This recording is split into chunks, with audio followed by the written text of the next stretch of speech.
अब आप बताइए कि जीवनी शक्ति वीर्य, जो एक मन अन्न खाने के बाद एक बार बच्चा पैदा करने की सामर्थ्य वाला वीर अंदर आता है, और हमारे कहीं वीर की थैली नहीं है, कहीं भी नहीं है। जैसे पित्त की थैली होती है, ऐसे वीर की थैली थोड़ी है। एक मनोवाह नाड़ी है, वो रक्त की मथानी है। जिस समय हम काम वेदना और चेतना से युक्त होते हैं, वो मंथन करके पूरे शरीर से, जब वीर शक्ति शरीर से निकलेगी तो पूरी नस नाड़ियों में तनाव होगा, और वो शक्ति बाहर वो खोखला कर देती है। ये हस्त में तुम खोखला कर देता है, हड्डी तक की शक्ति निकाल देता है। और कमर दर्द होना, माथा दर्द होना, ज्यादा विचार करने की सामर्थ्य न रह जाना, स्मृति न रह जाना। आज पशुता बढ़ रही है, पशुता बढ़ रही है।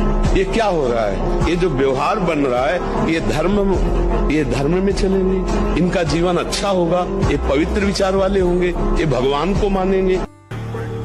हम भगवान के अंश हैं। चिनगारी, अगर सही ढंग से चिनगारी को सजाया जाए फूस डाल के, तो ज्वाला बनने में देर लगेगी क्या?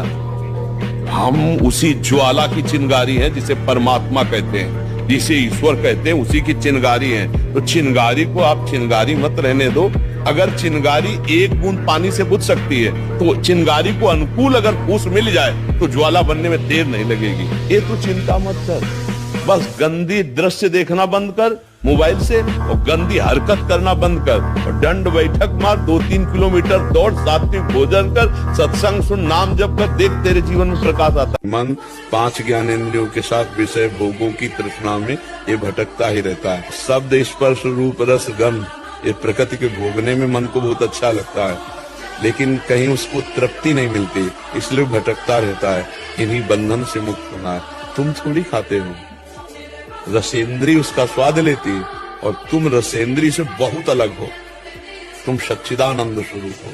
सुख बुद्धि से बंदर जब मटकी में छुहारे थे तो दोनों हाथ ऐसे डाल दिए, अब कस के छुहारा लोभ से पकड़ लिया, अब मटकी उसको पकड़े है, ऐसा उसको भ्रम हो गया।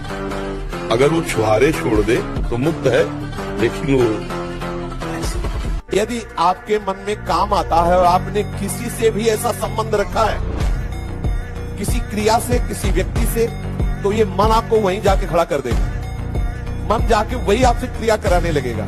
इसको सहारा मत देना, ये उड़ेगा, उड़ के फिर आपके अधीन हो जाएगा। जैसे जल जहाज का कौवा उड़ करके विश्राम जल जहाज में ही पाएगा, कितना उड़ेगा। अगर उसको कहीं कोई और जहाज या टापू मिल जाए तो वहां बैठ जाएगा। ऐसे ही आपका मन उड़ेगा, विषयों में जाएगा, पर आप कहीं कोई ऐसा स्थान ना हो, कोई व्यक्ति ऐसा ना हो, कोई क्रिया ना ऐसा हो जिससे मन को आश्रय दिया हो, फिर वो कर बैठेगा, वो वहां पहुंच जाएगा, वो वहां खड़ा कर देगा आपको। आश्रय न देना तो ये उड़ करके फिर आ जाएगा। सच्चा ब्रह्मचर्य का स्वरूप है ब्रह्म में स्थित महापुरुष, तो वहां पहुंचा देगा। ब्रह्मचर्य बहुत आवश्यक है, सबको आवश्यक है। गृहस्थ में उचित ब्रह्मचर्य है, विरक्त में नैष्ठिक ब्रह्मचर्य है, आजीवन ब्रह्मचर्य। जो ब्रह्मचर्य का महत्व नहीं रखते हैं उनका जीवन कूड़ा हो जाता है, उत्साहहीन, और कई तरह के ऐसे महान दोष उत्पन्न हो जाते हैं ब्रह्मचर्य की हानि से। तो ब्रह्मचर्य की हानि ना होने पाए ऐसा आहार, ब्रह्मचारी का मतलब एक बीमार अवस्था वाले का जैसा भोजन है, जितने से हमारे प्राणों का पोषण हो जाए, सात्विक भोजन। अब कै बजे सोते हो आप? 12 बजे। यार ये समय सोने का तो ठीक नहीं है, सोने का समय तो 10 बजे होना चाहिए। हमें लगता है अगर आप 10 बजे सो जाओ तो 6 बजे उठे और गर्म पानी करके पिया, वज्रासन में बैठ करके शौच स्नान किया और 15-20 मिनट दौड़ लगा दी, सब व्यायाम दौड़ में हो जाता है। नहीं तो आजकल जिम वहां चले गए, 10-15-20 मिनट करो। नए बच्चे हो, 24 मिनट राधा नाम, 8 घंटे सोना, और शेष अपनी दिनचर्या में रहना। सप्तम धातु वीर्य, एक मन शुद्ध सात्विक पौष्टिक अन्न के बाद एक बार के लिए तैयार होता है। और यहाँ बच्चे खिलवाड़ में 2-2, 3-3 बार रोज, अब क्या होगा? उनका हड्डियों तक की सामर्थ्य नष्ट हो जाएगी, कुछ दिनों बाद देखना बंद हो जाएगा, ऐसे चौंधियाने लगोगे, खड़े होने में चक्कर आएगा, कमर दर्द करेगा, पैरों में टूटन बनी रहेगी, दिमाग में टेंशन बनी रहेगी, पढ़ोगे तो कुछ याद नहीं रहेगा, स्मृति नष्ट होने लगेगी, एक नास्तिकता छा जाएगी। नेत्रों की चंचलता को रोक नहीं पा रहे महाराज जी, उसमें कैसे शासन बना? रोकना तो आपको ही पड़ेगा नेत्रों की चंचलता। क्या देखना चाहते हैं नेत्र? इधर उधर चंचल रहते हैं, तो आपको ही तो रोकना पड़ेगा। आपके नेत्र नासाग्र कीजिए, नासाग्र दृष्टि की नाम लिखिए, बार बार दिमाग में अपने नाम लिखिए, सामने नाम दिखाई दे, देखो क्या देखना चाहते हैं, मलमूत्र के भांड हैं, ये शरीर क्या देखना चाहते हैं? मलमूत्र के भांड हैं, यहाँ पेशाब भरी है, यहाँ शौच भरा है, ऊपर से चमड़ा से ढका है, वही मलमूत्र के द्वार है, वो क्या देख रहे हो? ब्रह्मचर्य ही परम तप है, ब्रह्मचर्य ही परम धन है, ब्रह्मचर्य परम एकाग्रता है। एकाग्रता ब्रह्मचर्य से आती है। आंख मूंदो या खुली रखो, अगर ब्रह्मचर्य ठीक, एक शीतलता, एक गंभीरता, और जिधर दृष्टि लगा उधर एकदम चिपक जाएगी जाके। जिस दास को स्वप्न दोष हो जाते हैं, कृपया मार्गदर्शन करें महाराज जी। हाँ, पहली बात तो ये कि हमारे कुछ आचरण ऐसे गलत हो जाते हैं जिन आचरणों के कारण हम अपने दिनचर्या को सही नहीं संभाल पाते। कुछ भोजन गलत हो जाता है, कुछ संग गलत हो जाता है, चिंतन गलत हो जाता है, कब्ज आदि बन जाती है। कई तरह के ऐसे कारण होते हैं जिनसे हम इस दोष से युक्त हो जाते हैं। तुमसे जो गलती हो उसको होने दो, बस रोक लो, हस्त क्रिया मत करना। हस्त क्रिया मतलब समझ गए ना, हस्त मैथुन मत करना, और नाम जप करो। और जो हो रहा है तुम बिल्कुल ऐसे समझो कि बाबा ने पूरा ठेका ले लिया, अब हमको कोई चिंता नहीं। आज से तुम देखना आपका परिवर्तन। पर कोई काम करो, 2-4 घंटे का काम करो, कोई भी काम करो, जहां हमारा मन किसी दृश्य को देखे हुए, किसी बात को सुने हुए, या किसी क्रिया को, तो हम वो जब हमारा मन तदात्म होने लगे उस समय राधा राधा राधा राधा राधा, उसकी सुने ना, वो सुनाएगा आपको, वो दिखाएगा आपको, वो संकल्प बनाएगा, उस समय सुने ना, राधा राधा राधा राधा राधा राधा राधा, वो डिलीट हो जाए। और पुष्टता जिसे बल कहते हैं, वो तुम्हारे वीर्य में होती है। जिसको तुम खिलवाड़ समझते हो, वो खिलवाड़ नहीं, तुम्हारी जीवनी शक्ति है। यदि संयम से, ब्रह्मचर्य से रहो, तो न उतनी घी में ताकत है, न दूध में ताकत है, न किसी भी पदार्थ में ताकत, जो तुम्हारे ब्रह्मचर्य में ताकत है। अगर 100 बार पटक किसी पहलवान ने लगा दी तो कुश्ती लड़ना थोड़ी छोड़ दिया जाता है। गुरु की शरण में होकर के दांव सीखा जाता है। 100 बार तो तुमने गिराया, अब थोड़ा दूध पिएंगे और दंड बैठक और बढ़ाएंगे, और गुरु की शरण में होकर वो हाथ सीखेंगे जिससे पटकेंगे। ऐसे ही अभी मन पटक रहा है, मन ही तो पटक रहा है। मना कष्टानि इंद्रियाणि प्रकृति स्थानि कर्षति। अब तुम अगर हमारी दांव सीख जाओ तो अभी बचना शुरू हो जाएगा। जिस दांव से दुश्मन को पछाड़ा जाता है, तो गुरु से युक्ति मिलती है, युक्ति से मुक्ति मिलती है।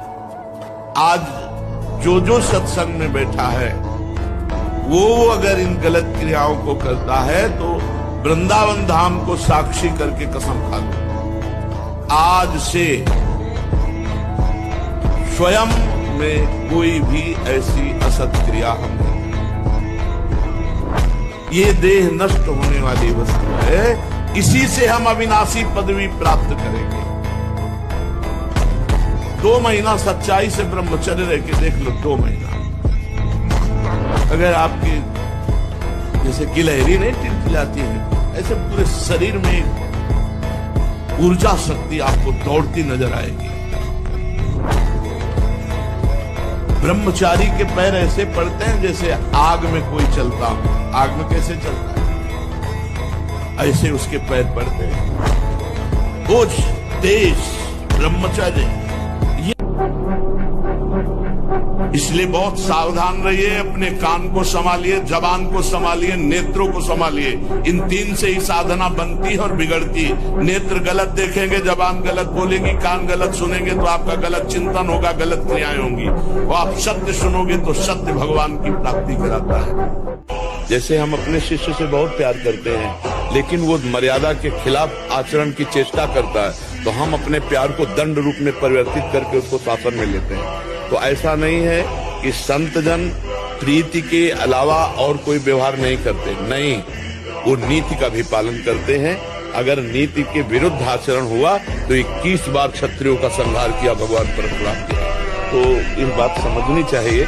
बेटा, जो बनना चाहते हो वही सोचो, जो सोचोगे वही बन जाओगे। यहाँ का कुछ ऐसा ही है, जैसी सोच रखोगे वैसे ही स्थिति आ जाएगी। जैसी स्थिति पाना वैसी सोच रखो। पराई माता बहन का अवसर भी आवे तो भी ये बस ये कि आप हम प्राण त्याग सकते, लेकिन हम गलत आचरण नहीं कर सकते। आप सब कुछ कर सकते, मतलब यही सबको भूल है। ये तो किसी किसी के भाग्य में लिखा होता। कुछ नहीं, तुम जो चाहो अपना भाग्य बदल सकते हो। ये मनुष्य शरीर जो चाहो कर सकते हो। भगवान को जब प्राप्त कर सकते हो तो क्या नहीं बन सकते हो। नाम जप करो, अच्छे आचरण करो, अच्छा भोजन करो, व्यायाम करो। क्या मुर्दे जैसा जीवन, जो इंद्री जैसा चाहे वैसा डाउन कर दे, जैसा चाहे वो हमें शोक दे दे, दुख दे। थोड़ा सा साहसी बनो, तुम भगवान के अंश हो, तुम कुछ भी कर सकते हो, कुछ भी।